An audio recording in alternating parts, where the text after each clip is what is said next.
আসসালামু আলাইকুম, সবাইকে স্বাগত জানাচ্ছি আমার দেশ আজকের বিশ্বে। আপনাদের সঙ্গে আছি আমি হুমায়রা নাওচিন। দর্শক, শুরুতে জানাবো সংবাদ শিরোনাম। ইরান চুক্তি করতে চায়, আমি চাই না, ট্রাম্প। নওরোজে অনুপস্থিত মোজতবা, ছবি ও বার্তা যাচাই করছে গোয়েন্দারা। যুদ্ধে আধুনিক অস্ত্রের আরো চমক অপেক্ষা করছে, বলছেন ইরানি কমান্ডার। হামাসের অর্থদাতাকে হত্যার দাবি ইসরায়েলের। সামরিক জোট গঠন করছে তুরস্ক, সৌদি, মিশর ও পাকিস্তান। ইরানের সামরিক অ্যাটাশে সহ 5 দূতাবাস কর্মীকে বহিষ্কার সৌদি আরবের। ইরানের 9 মার্কিন প্যাট্রিয়ট ক্ষেপণাস্ত্রেই বাহরাইনে ক্ষয়ক্ষতি, রয়টার্সের অনুসন্ধানে নতুন তথ্য। পাকিস্তানে অন্য কেউ হামলা করলেও লক্ষ্যবস্তু হবে মুম্বাই, দিল্লি, হুমকি সাবেক পাক হাইকমিশনারের। দর্শক, শুনছিলেন সংবাদ শিরোনাম, এবারে বিস্তারিত। যুক্তরাষ্ট্রের প্রেসিডেন্ট ডোনাল্ড ট্রাম্প ইরান নিয়ে তার সামাজিক যোগাযোগ মাধ্যম ট্রুথ সোশ্যালে নতুন মন্তব্য করেছেন। তিনি দাবি করেন, ইরান একটি চুক্তি করতে চাইলেও তিনি তাতে আগ্রহী নন। সম্প্রতি দ্য নিউ ইয়র্ক টাইমসের একটি বিশ্লেষণের প্রতিক্রিয়ায় ট্রাম্প বলেন, যুক্তরাষ্ট্র কার্যত ইরানকে মানচিত্র থেকে মুছে দিয়েছে। ইরানে নিজের লক্ষ্য অর্জনে ব্যর্থ হয়েছেন এমন সমালোচনা নাকচ করে তিনি দাবি করেন, নির্ধারিত সময়ের কয়েক সপ্তাহ আগেই তিনি তার লক্ষ্য পূরণ করেছেন। ট্রাম্প আরও বলেন, ইরানের নেতৃত্ব কার্যত শেষ হয়ে গেছে এবং দেশটির নৌ ও বিমান বাহিনী ধ্বংস হয়েছে। তার মতে, ইরানের এখন কোনো প্রতিরোধ ক্ষমতা নেই, তবুও তারা একটি চুক্তি করতে চাইছে যা তিনি প্রত্যাখ্যান করছেন। মার্কিন কেন্দ্রীয় গোয়েন্দা সংস্থা সিআইএ ইসরায়েলের মোসাদ ও অন্যান্য গোয়েন্দা সংস্থা ইরানের নতুন সর্বোচ্চ নেতা মোজতবা খামেনির উপস্থিতি খুঁজছে। এজন্য অনুসন্ধান চালাচ্ছেন তারা। মার্কিন সংবাদ মাধ্যম এক্সিওসের এক প্রতিবেদনে এ তথ্য উঠে এসেছে। প্রতিবেদন আরও বলছে, সিআইএ এখন নওরোজে নোটের সঙ্গে প্রকাশিত খামেনির ছবিগুলো সম্প্রতি তোলা হয়েছে কিনা তা যাচাই করছে। তবে নিরাপত্তার ঝুঁকি নিয়ে ইরানের প্রেসিডেন্ট মাসুদ পেজেশকিয়ান ভিডিও বার্তা দিয়েছেন। মার্কিন কর্মকর্তারা মোজতবার অনুপস্থিতিকে বড় সতর্কতা হিসেবে দেখছে।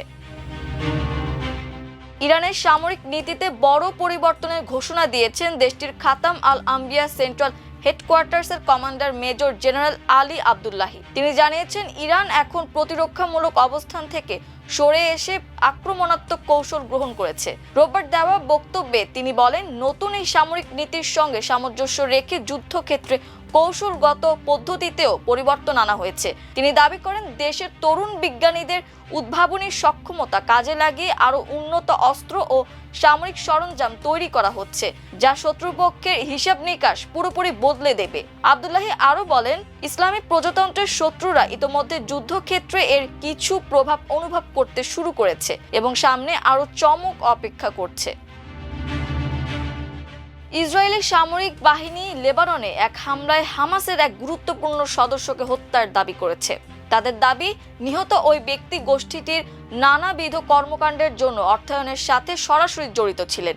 ইসরায়েলি সেনাবাহিনীর এক বিবৃতিতে জানানো হয়েছে, শিন বেত গোয়েন্দা সংস্থার নির্দেশনায় চলতি সপ্তাহের শুরুর দিকে ওয়ালিদ মোহাম্মদ দ্বীপ নামের ওই ব্যক্তিকে লক্ষ্য করে একটি বিমান হামলা চালানো হয়। ইসরায়েলি কর্তৃপক্ষের অভিযোগ, ওয়ালিদ মোহাম্মদ দ্বীপ অধিকৃত পশ্চিম তীর, লেবানন এবং অন্যান্য অঞ্চলে হামাসের নেটওয়ার্কগুলোতে অর্থ স্থানান্তরের জন্য দায়ী ছিলেন। এর পাশাপাশি তিনি নতুন সদস্য নিয়োগের কাজেও লিপ্ত ছিলেন বলে দাবি করা হয়েছে। তবে ইসরায়েলি বাহিনীর এই দাবি এখন পর্যন্ত স্বাধীন কোনো সূত্রের মাধ্যমে নিশ্চিত করা সম্ভব হয়নি। তুরস্ক, সৌদি আরব, মিশর ও পাকিস্তানের পররাষ্ট্রমন্ত্রীরা রিয়াদে ইসলামী দেশগুলোর একটি সম্মেলনের ফাঁকে বৈঠক করেছেন এবং এই প্রথমবারের মতো নিজেদের শক্তিকে একত্রিত করার উপায় নিয়ে আলোচনা করেছেন। এ বিষয়ে তুরস্কের পররাষ্ট্রমন্ত্রী হাকান ফিদান বলেন, আঞ্চলিকভাবে নির্দিষ্ট মাত্রার প্রভাব রয়েছে এমন দেশ হিসেবে আমরা কিভাবে আমাদের শক্তিকে একত্রিত করে সমস্যার সমাধান করতে পারি তা খতিয়ে দেখছি। তিনি আরও যোগ করেন, সর্বোপরি আমরা বেশ কিছুকাল ধরে বলছি যে অঞ্চলের দেশগুলোর একত্রিত হওয়া উচিত, আলোচনা করা উচিত এবং নতুন ধারণা তৈরি করা উচিত। আমরা আঞ্চলিক মালিকানার ওপর গুরুত্ব দিচ্ছি। সৌদি আরব দেশটিতে নিযুক্ত সামরিক অ্যাটাশে সহ ইরানের 5 দূতাবাস কর্মীকে বহিষ্কার করেছে। এই কূটনীতিকদের অবাঞ্ছিত ঘোষণা করে 24 ঘন্টার মধ্যে দেশ ছাড়তে বলেছে রিয়াদ। শনিবার সৌদি আরবের পররাষ্ট্র মন্ত্রণালয় এক বিবৃতিতে এমনটি জানিয়েছে বলে খবর সৌদি গেজেটের। বিবৃতিতে মন্ত্রণালয়টি সৌদি আরব, গালফ কোঅপারেশন কাউন্সিলভুক্ত দেশগুলো এবং বেশ কয়েকটি আরব ও ইসলামিক দেশে ইরানের নির্লজ্জ ও উপর্যুপরি হামলার তীব্র নিন্দা করেছে। ইরান অব্যাহতভাবে সৌদি আরবের সার্বভৌমত্ব, অবকাঠামো, অর্থনৈতিক স্বার্থ ও কূটনৈতিক প্রাঙ্গণগুলো লক্ষ্যস্থল করছে জানিয়ে এসব হামলা আন্তর্জাতিক আইন, সুপ্রতিবেশী সুলভ নীতি, বেইজিং চুক্তি ও জাতিসংঘ নিরাপত্তা পরিষদের 2817 প্রস্তাবের পরিষ্কার লঙ্ঘন বলে অভিযোগ করেছে। ইরান যুক্তরাষ্ট্র যুদ্ধের 10ম দিনে বাহরাইনের ঘন বসতিপূর্ণ এলাকায় এক ভয়াবহ বিস্ফোরণের ঘটনায় কয়েক ডজন বেসামরিক নাগরিক আহত এবং বহু ঘরবাড়ি ক্ষতিগ্রস্ত হয়। ব্রিটিশ বার্তা সংস্থা রয়টার্সের এক একাডেমিক বিশ্লেষণে দেখা গেছে, ওই বিস্ফোরণের ঘটনায় মার্কিন বাহিনীর পরিচালিত প্যাট্রিয়ট আকাশ প্রতিরক্ষা ব্যাটারি থেকে ছোড়া ইন্টারসেপ্টর ক্ষেপণাস্ত্র দায়ী ছিল। গত 9 মার্চের ওই ঘটনায় শিশুসহ মোট 32 জন আহত হন। তাদের মধ্যে কয়েকজনের অবস্থা আশঙ্কাজনক। এর আগে বাহরাইন এবং যুক্তরাষ্ট্র ওই ঘটনার জন্য ইরানের ড্রোন হামলা দায়ী বলে অভিযোগ করেছিল। তবে রয়টার্সের প্রশ্নের জবাবে বাহরাইন প্রথমবারের মতো স্বীকার করেছে রাজধানী মানামার অদূরে এবং তেল শোধনাগার সমৃদ্ধ সিত্রা দ্বীপের মাহাজ্জা এলাকায় এই বিস্ফোরণের সময় প্যাট্রিয়ট ক্ষেপণাস্ত্র মোতায়েন ছিল। দেশটির সরকারের এক মুখপাত্র বলছেন, ওই প্যাট্রিয়ট ক্ষেপণাস্ত্রটি মাঝ আকাশে একটি ইরানি ড্রোন সফলভাবে প্রতিহত করেছিল। এর ফলে অনেক মানুষের প্রাণ রক্ষা পেয়েছে।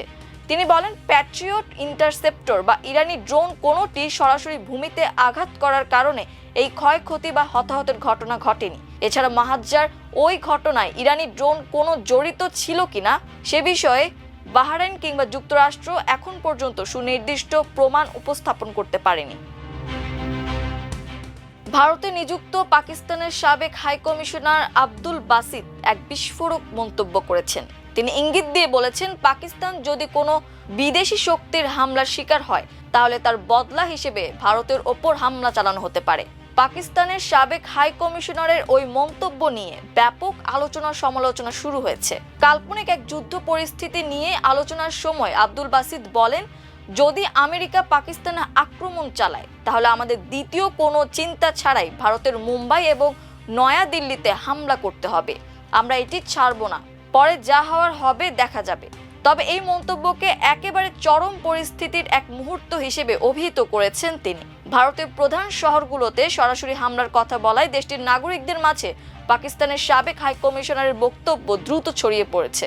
বারবার ওই পরিস্থিতিকে অসম্ভব এবং বাস্তবতা বিবর্জিত বলে বর্ণনা করলেও নিজের যুক্তিতে অটল ছিলেন আব্দুল বাসিত। তিনি বলেন, যদি কেউ আমাদের দিকে বাঁকা চোখে তাকায় তাহলে পাকিস্তানের সামনে ভারতের যেখানে ইচ্ছা সেখানে আক্রমণ করা ছাড়া আর কোনো পথ খোলা থাকবে না। আমরা এমনটা চাই না, ভারতও চায় না। দর্শক, এই ছিল আমার দেশ আজকের বিশ্বে। এতক্ষণ আমাদের সঙ্গে থাকার জন্য অসংখ্য ধন্যবাদ। আল্লাহ হাফেজ।